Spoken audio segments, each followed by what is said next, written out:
Southern charm. There is nothing like it. Nothing beats the sweet smiles, the warm welcomes, and the quick wit that can only be found right here in the South. But it's also a place where this charm is often used to hide lies, agendas, secrets, and deceit lurking in the shadows.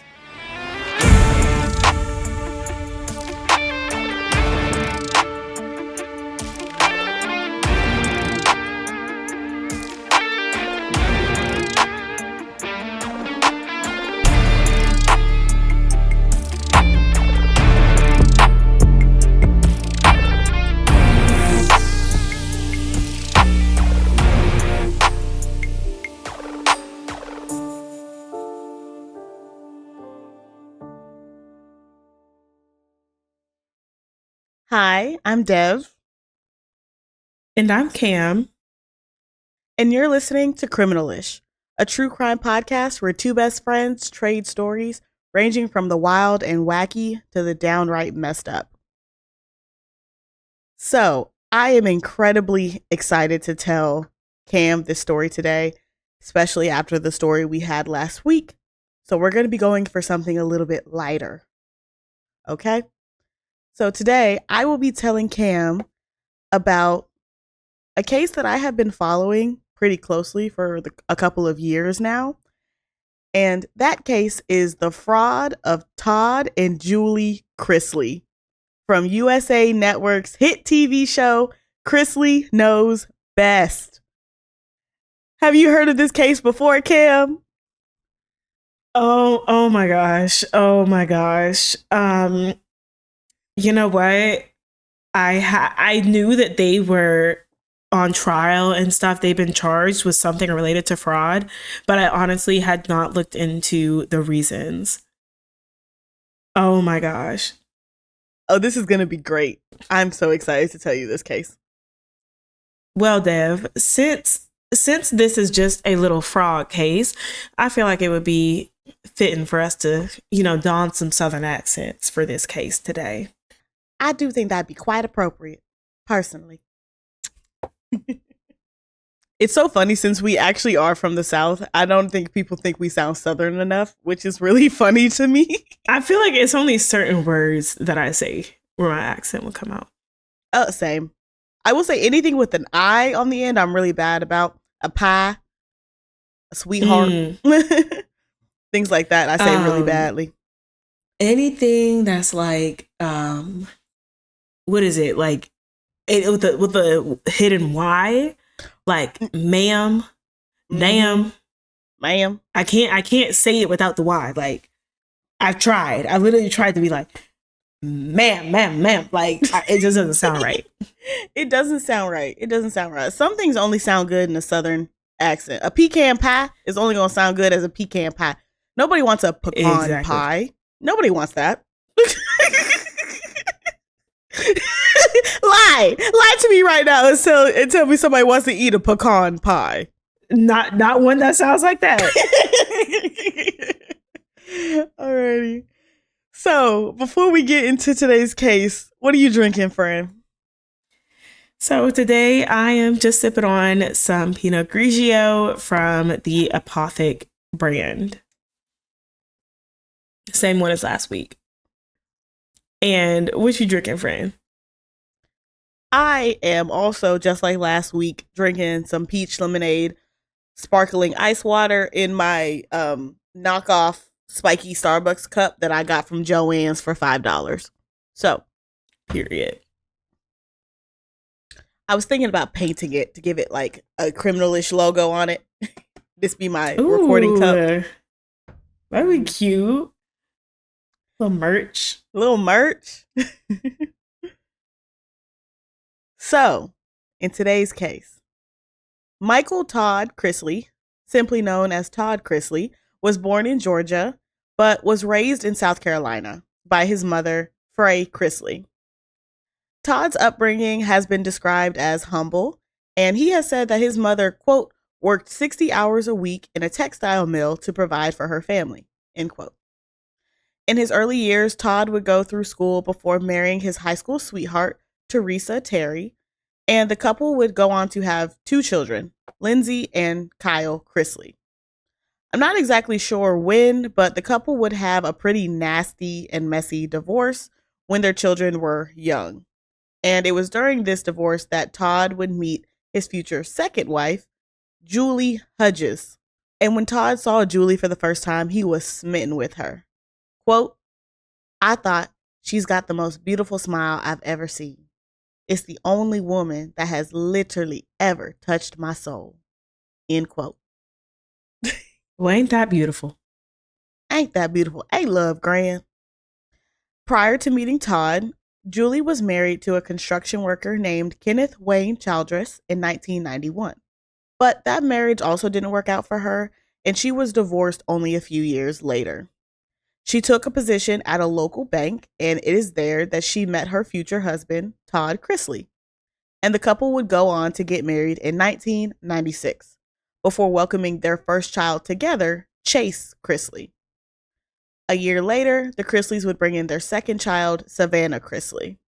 And it was shortly after Savannah was born that Todd and Julie started their own business, a real estate management company called Chrisley Assets Management. And shortly after creating this company, the entire family would move to Roswell, Georgia, which is a relatively wealthy suburb outside of Atlanta.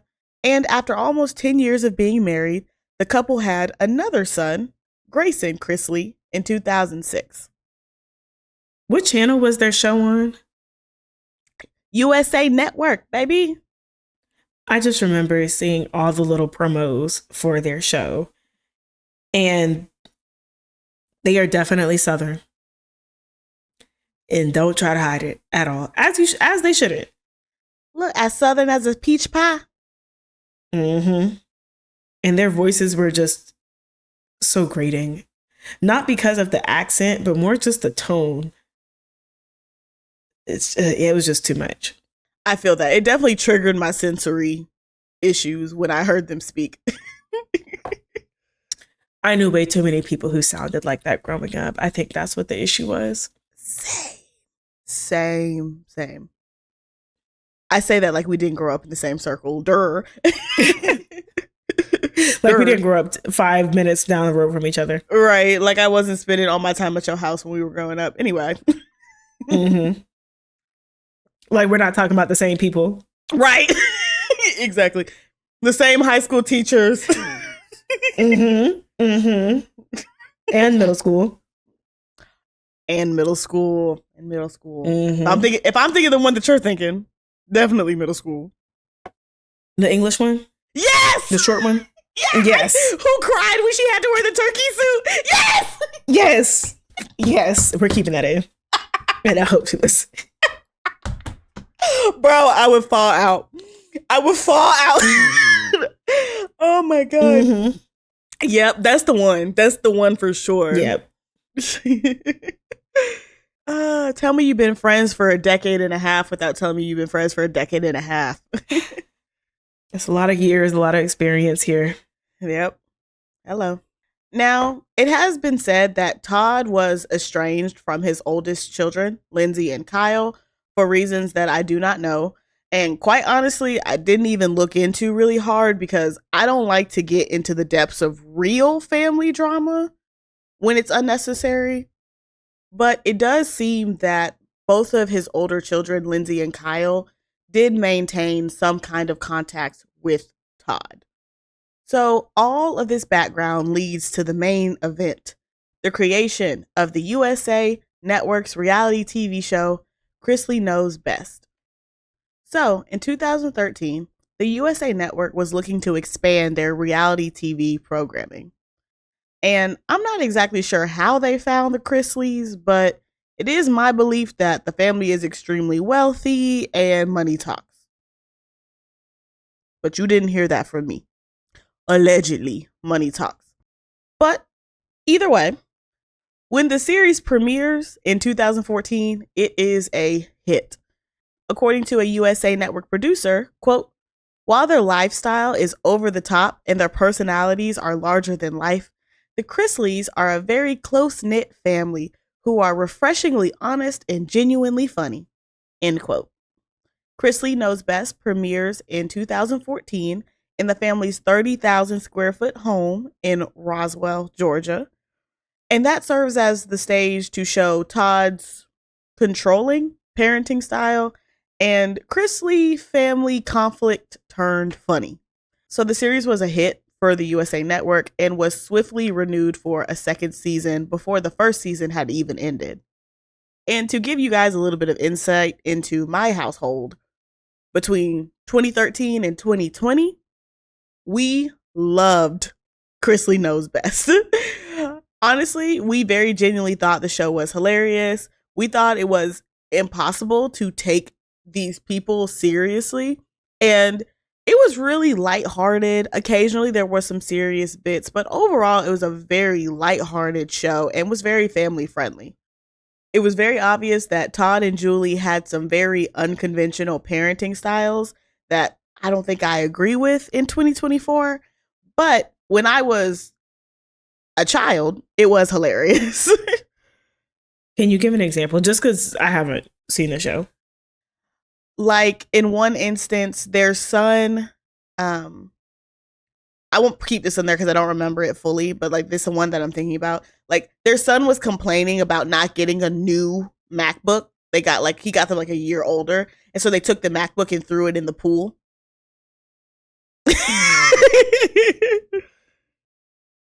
No would have sufficed. No would have sufficed. No, because you just did that because you can. Like, exactly. That's what I'm saying. Like, the parenting choices at the time when I was 16, very funny. At 26, not funny at all. I feel that. So on screen, the show documented the extremely lavish lifestyle of the Chrisley family. And again, they lived in a 30,000 square foot mansion in Roswell, Georgia. And all of them, including the teenagers, drove some kind of luxury car.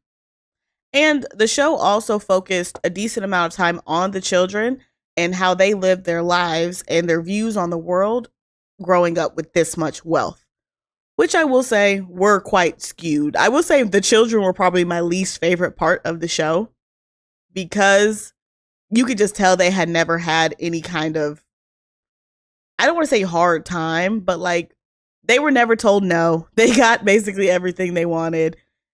And, you know, it's equivalent to somebody who's like, I can't believe you got me the 2023 Mustang instead of the 2024 Mustang. That's the things the kids would complain about.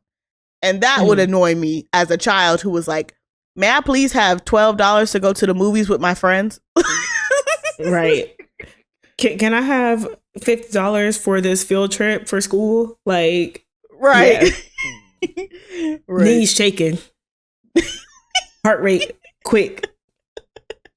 Elevated. So that's what the show showed on screen.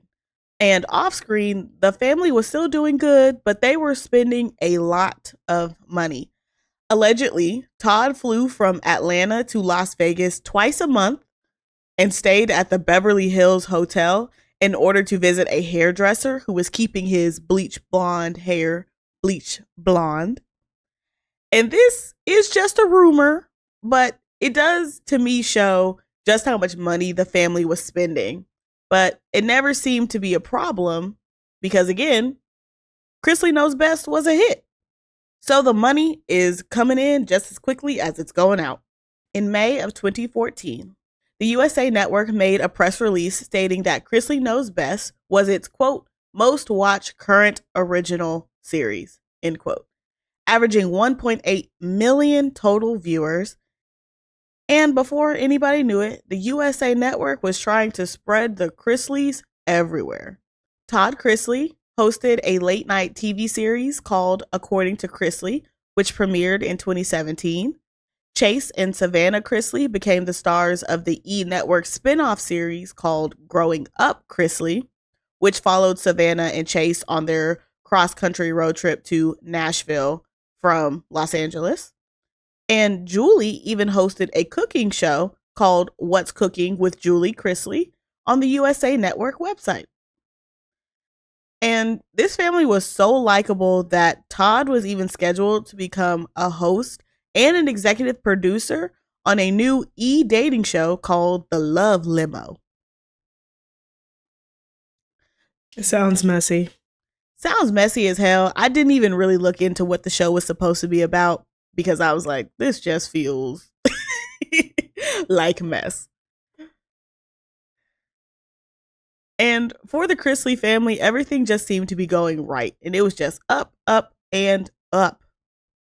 That is until everything came crashing down when the Chrisleys became the subject of a fraud and tax evasion investigation. In 2019, a federal grand jury in Atlanta, Georgia, indicted Todd and Julie Chrisley on several charges, including 12 counts of conspiracy to commit bank fraud, wire fraud, conspiracy to commit wire fraud, conspiracy to defraud the United States, and tax evasion. The Chrisleys' accountant, Peter Tarantino, was also indicted on tax-related offenses. It is also important to note that the family had moved to Nashville by this point and weren't living in Georgia when the indictments came down. And it was alleged that Todd and Julie tried to hide their TV income from the IRS during the time that filming happened in Atlanta. And the former U.S. Attorney Young J. Park, also known as BJ, alleged that Todd Chrisley directed, quote, the falsifying or creation of false documents, end quote, and instructed a former employee to submit the forms to the bank from 2007 to 2012. According to the prosecution, the Chrisleys submitted fake bank accounts and fake financial statements to financial institutions to get loans worth millions, and, quote, much of which they used for their own personal benefit, end quote. The couple also allegedly sent a fabricated credit report and bank statement showing a way larger sum of money than what was actually in their bank accounts to a California property owner in July of 2014. This was when they were trying to rent a home in California. And according to the indictment, the couple submitted documents that had been, quote, physically cut and then glued or taped together, end quote. And not only did they do this on their own, but they also brought their accountant into the fraud when he filed 2 false corporate tax returns on the Chrisleys' behalf. See, now, I mean, they're very guilty, but as an accountant, you know very well what the stakes are. Hello. So I am also looking at you crazy because I know whatever they were paying you could not be good enough for the jail time that you are currently facing. Of course. Also, hiding your TV income when you're one of the most watched TV shows on the network you're on is crazy. Insanity. You're right, Cam. It's insane. And it was extremely interesting to me to find out all of this because I remember an episode where Todd looked directly into the camera and said, quote, in a year, we sometimes spend $300,000 or more just on clothes, end quote. But according to court documents from August of 2012, Todd Chrisley only had $55 in his checking account and $100 in cash after filing a petition for Chapter 7 bankruptcy protection for almost $50 million. It has been reported that at the time, Todd had $4.2 million in assets, but he had racked up nearly $50 million in debt due in part to poor real estate investments. According to People magazine, Todd Chrisley had several mortgages totaling over $12 million, a $4.4 million loan from his wife, I'm assuming this is Julie, and a delinquent IRS bill for almost $600,000. I just can't imagine owing that much money. I couldn't sleep at night. I couldn't sleep at night either. My little $8,000 of student loans are stressing me out more than this $50 million was stressing him. I literally can't even fathom being that deep in debt. Absolutely. And especially that deep in debt to the IRS. I've said it before, I fear all three-letter agencies. Do not come to my door. I fear all of them. IRS, FBI, CIA, all of it. Stay away from my house. However, after filing for bankruptcy, a judge granted Todd's request for relief and erased $20 million of his debt in 2012. What happened to the other $30 million? I have no idea. So this debt and the bankruptcy filing, that all happened before the show, right? Correct. The year before the show. The year before the show was filmed, because the show was filmed in 2013 and then produced and released in 2014. Okay. So, as you can imagine, when these charges came down, Todd immediately denied any wrongdoing. And in a since deleted Instagram post, he stated that he is aware that he and Julie were going to be named in a federal indictment for tax evasion, quote, and probably a bunch of other financial crimes as well, end quote. And when the charges inevitably came down, he said that they were completely innocent and that this was the fault of a former employee. At the time, he hadn't named a specific individual, but in response to the charges, Todd stated, quote, I'm telling you all this now because we have nothing to hide and have done nothing to be ashamed of. Not only do we know we've done nothing wrong, but we've got a ton of hard evidence and a bunch of cooperating witnesses that proves it. Spoken just like someone who has a lot to hide and a lot to be ashamed of. That's all I'm saying. All I'm saying. So, the couple would go to trial in May of 2022 on charges of conspiracy, bank fraud, wire fraud, and tax evasion filed in 2019. After that, it had been discovered that between 2013 and 2016, the Chrisleys did not file any tax returns or pay any taxes, despite the fact that the couple made over $6 million from Chrisley Knows Best alone.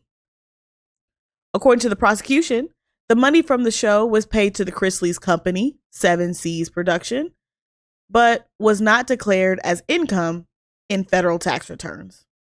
Now, I wasn't able to find a ton of information on the trial itself, as federal trials are not recorded, they are only transcribed. But here's what we do know. During the trial, prosecutors alleged that the Chrisleys and their accountants submitted fake documents and fabricated their wealth to banks when applying for loans between 2007 and 2012, and hid the income from the reality TV show from the IRS. And the Chrisleys' main defense was that the man who turned them into the FBI was a fraudster. Their lawyer blamed all bank fraud and tax evasion on Mark Braddock, a former business partner who testified at the trial that he and Todd had an intimate relationship that ended badly, both personally and professionally. Now, I am going to go ahead and preface this. I don't know how much stock I actually want to put in this, because one of the biggest controversies I remember surrounding Chrisley Knows Best is the homophobia of people forcing onto Todd that he was not a straight man, right? Now, Todd has stated and said that he has always identified as a straight man. And again, I think this is just people's homophobia, that he's just not a cold, like, calculated straight man, and that bothers people. And so part of me is a little skeptical about the actual intimate relationship that Mark claims, because part of me feels like, did you guys actually, or are you just feeding into the sensationalizing of whether or not Todd is a straight man? And was there ever any evidence to prove that they had an intimate relationship? None that I could find. It seems to just be Mark saying they did. Mm-hmm. So, on the stand, Mark admits to committing bank fraud and tax fraud on the Chrisleys' behalf, but he was given immunity for his crimes in exchange for testifying. Now, if you know anything about the feds, they have like a 99% success rate when it comes to trials. So, as you can imagine, after 3 days of deliberation by the jury, Todd and Julie Chrisley were both convicted on all charges in June of 2022. Todd was convicted of conspiracy to commit bank fraud, conspiracy to defraud the United States, and tax fraud. Julie was convicted of conspiracy to commit bank fraud, conspiracy to defraud the United States, tax fraud, and wire fraud.